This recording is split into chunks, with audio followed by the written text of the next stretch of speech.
Hi and welcome to another episode of The Cursed Bracelet and Other Short Stories by Sharon Bertoli, yours truly.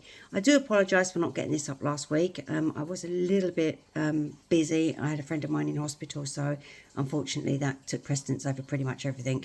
So my apologies for that. But I will be hopefully trying, very trying, to get 2 stories up today. With any luck, I should be able to do that. Hopefully. This story is a horror. It took me out of my comfort zone because normally I want to focus really on fantasy. So I do like fantasy stories. Tolkien's iconic in my world, along with Garth Nix and Philip Pullman and a few others that I could mention, but I'm not going to. So this did take me out of that comfort zone because obviously I'm not used to writing horror. It doesn't flow so easily from me. However, this did flow quite easily for me. So yeah, it was good fun to write, to be fair. Let's get on with it, shall we? The story is called The Carnivore. Let's do this. Okay. It was late afternoon on a cold October day. The wind was howling, the sky was dark and tempestuous, and there was definitely a storm in the air. Come on, Mike, stop messing about. Tell me you know where we are. I have no idea, Cupcake. I think we are most definitely lost. Kathy slumped back into the seat of the car with a big sigh. I thought you knew the way. For fuck's sake, where is the map? The map is only useful, Kathy, if you know where the hell you are, Mike retorted. This wasn't getting them anywhere. They hadn't seen civilization for hours, not a house, barn, farm or cabin. There must be something somewhere, Kathy said. Let's keep going. Mike hoped so. They were down to half a tank of fuel. They carried on driving down the forest road, nothing but pine trees in all directions. On a summer's day, they would have looked cool and inviting, but not this October day. They looked chilling and full of menace. Kathy turned the radio on and turned the knob. Nothing, just static. Great. Not even the radio was on their side. Kathy sighed and slipped the tape in, listening to Meatloaf spat out of hell for the 5th time that day. Mike turned on the wipers as the rain started to fall. Damn, muttered Mike as he lifted his head from under the bonnet. I've got no idea what's wrong. He slammed the bonnet down and jumped back in the car. It was raining hard now. Dark storm clouds had moved in over their heads. The air was charged with electricity, waiting for its moment to ignite and join its voice to the others. The storm was just getting started. Peals of thunder could be heard in the distance. It was getting closer. The trees bent this way and that as the wind surged. They were in a dip in the road, and the water was starting to pour around the wheels. I don't know what's wrong with her, he complained. We can't stay here neither. This storm looks set to stay all night, and it's already pouring at the wheels. I don't trust staying in the car all night. We're going to have to walk. Let's get our coats. That sign back there said we was a few miles from a town. Maybe we'll find a house somewhere where we can call a breakdown truck or get a lift maybe. He reached over to the back seat and grabbed Kathy's coat. Lucky you! You've got a bloody hood!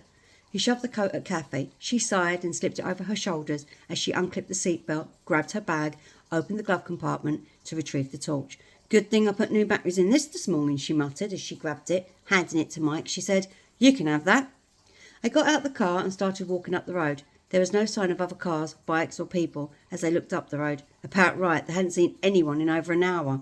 Not well used, just their luck. The rain hammered down. The wind grew stronger, whipping around them, pushing against them, trying to knock them over. The trees swayed back and forth as the wind kept on trying to uproot them. The couple walked together as close as they could in the battling wind, holding each other down. They walked up the road in silence. The wind captured and took their words away before they could even be heard. After what seemed like hours, they came across a 6-foot crumbling old wall, broken in places. They looked at each other, hopeful. Maybe it's a house. We've finally found humanity, Mike shouted in Kathy's ear over the crack of thunder, followed quickly by the flashes of lightning. The storm was in full force now. Kathy looked at him with hope. She really had had enough. They followed the wall and came across 2 stone pillars that held a pair of wrought iron gates on the top. Wrought iron gates. On top of the pillars sat evil-looking gargoyles.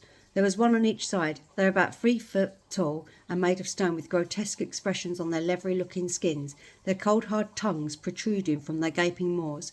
They were sitting over the edge looking down at you with their eyeless eyes from 7 foot high, like a predator watching its prey, their stone claws jutting over the edge, looking as if they had just landed there. Huge wings settled over their stony backs.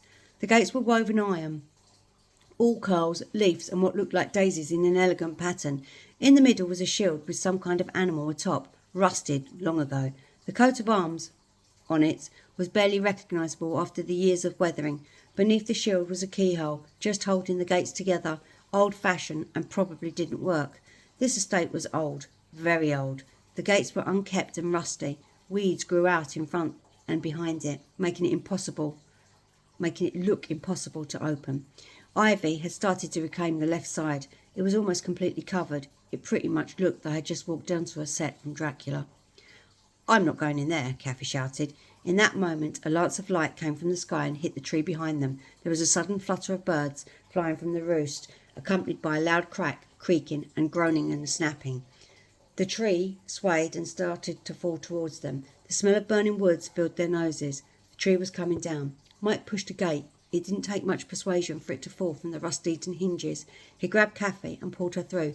Kathy didn't need prompting. She picked up her feet and ran for her life. They veered to the left as the top of the trees caught the backs of their legs and pushed them forward.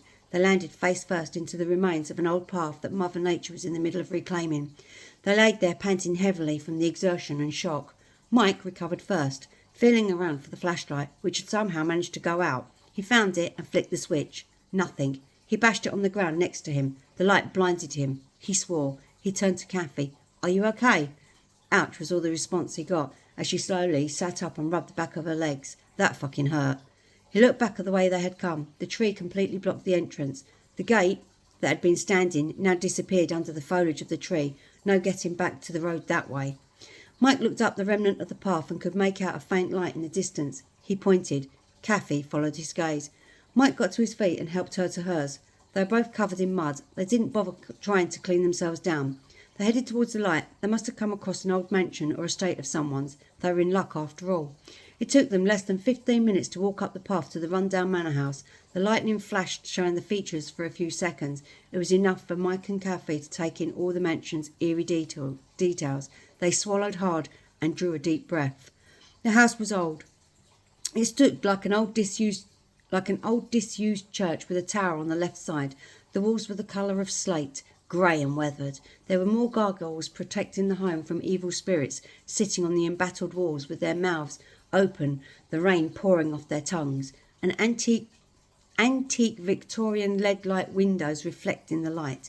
Each individual pane revealed the glass floors and holes with bursts of light. The dying ivy's skeletal bones crawling up the sides, creeping stealthily upwards and outwards, covering many of the upstairs windows and slowly covering the tower, laying in wait, waiting for the spring when it could rejuvenate its climb, reaching further and further up and over those walls. The light they had seen came from a circle window in the eaves of the building. They both shivered as they walked up the creaky steps to the heavy iron-studded door and pulled the dirty moth-eaten bell rope. The rope fell to the floor, releasing a thick cloud of dust on impact with a loud hrumph. Mike and Kathy jumped. They gulped, looked at each other, and eyed the knocker on the front door. Mike lifted the knocker and knocked. A loud booming noise filled the air over the storm. It reverberated through the house. The door slowly creaked open. They paused, checked their surroundings, before they took a hesitant step into the gaping black hole, which was the hallway. They turned towards the door as it closed, expecting someone, anyone, but no one was there. The door slowly closed behind them with an audible click. The storm could not be heard. It was like somebody had turned the storm off. The house was silent. Nothing stirred. The only sound they could hear was the dripping of the water on the floor from their clothes, their breath, and their heartbeats. They looked around as their ears adjusted to the sudden silence. "Hello?" shouted Mike, his voice echoing around the large hallway. "Hello? Is anyone here?" Nothing. No answer came. "Let's go upstairs. Maybe they can't hear us." "You stay here, Kath. I'll go look." "Like hell, I'm coming with you. This house is creepy." They both started up the stairs. Each step creaked as they slowly walked up. The carpet was dark, faded russet brown. It may have once been a beautiful shade of red, but now it was dusty and moth-ridden with holes in places. Dust puffed at each step, like they hadn't been cleaned or used in years. The particles danced and sparkled in the torchlight. They reached the first landing. There was nothing, just a long hallway with doors along it that were all shut. The doors were of a dark wood, probably oak or maybe mahogany. The walls were painted in faded sage green. Remnants of cream paper hung on the walls in places. Peeling paint said that this place had not been loved in a very long time. They heard what sounded like dragging footsteps above them. "Hello!" Mike shouted again. The footsteps stopped. Silence stretched before them. "Damn it!" Mike muttered. Kathy clutched him. "I'm scared," she whispered. "Can't we just go?" "No, Kath, there's someone here. They can help us, or at least let us use their phone." "This house doesn't look like anyone has used it in years," she argued. "Come on, if we don't find anyone when we find that light, we'll just leave, okay?" Kathy nodded her head. They continued up the next flight of steps and onto the second landing. It was an exact replica of the hallway before. Sage green. Bits of cream paper hanging limply from the walls. Black mould across the top of them, probably damp in the walls. Maybe that was why the paper was coming unstuck. All the doors were shut. The layer of dust lay undisturbed. No sign that anyone had ever been on that landing. "Wasn't the light coming from the attic?" Mike said to Kathy. She took a step back and gulped for air. "Do we have to go up there?" "It's only an attic. What bad shit could be up there?" "Like, have you ever watched a horror film? I mean, we're ticking all the boxes so far. First there's a storm, check. Then the car breaks down, check. Then there's a creepy house, check. Then they go in, check. Then there's a noise in the attic, check. Don't go in there, but no, in you go, check. And there's an axe murderer who chops you up into a zillion pieces. Checkmate, you're dead. End game." "You watch way too much crap, Kathy. They're just stories to scare you." "Well, they're working real well about now." They glanced up at the last flight of steps leading to the attic. There was no carpet on these stairs, just plain old wooden staircase. Walls on either side in the same sage green, peeling and flaking. There was light coming from under the wooden door and a distant creaking, along with the persistent rhythmic of a fast tap, tap, tap, tap. "Hello?" Mike shouted again. Still no answer. They crept up the rickety old steps. Mike placed his hand on the doorknob and slowly turned, pushing the door open as he entered the attic. So, what's in the attic, I wonder? Well, I know. You guys don't.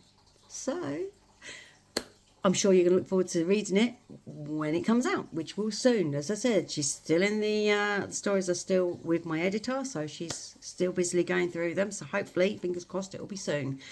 Anyway, feel free to leave your comments. I look forward to them. Not that anybody's commented yet, but you know, please, if you can see anything that may be better, or you know, any ideas and things like that, it's always good. Always good to have feedback. And I hope you enjoyed it. The next one is Safi's Adventure. So that will be, I will be putting that up later because obviously I missed last week. So you'll get two. Yay, joy. So hopefully you'll enjoy those as well. Anyway, thank you very much for listening, and I will see you all later. Well, I won't see you, but you know what I mean. Thanks. Bye.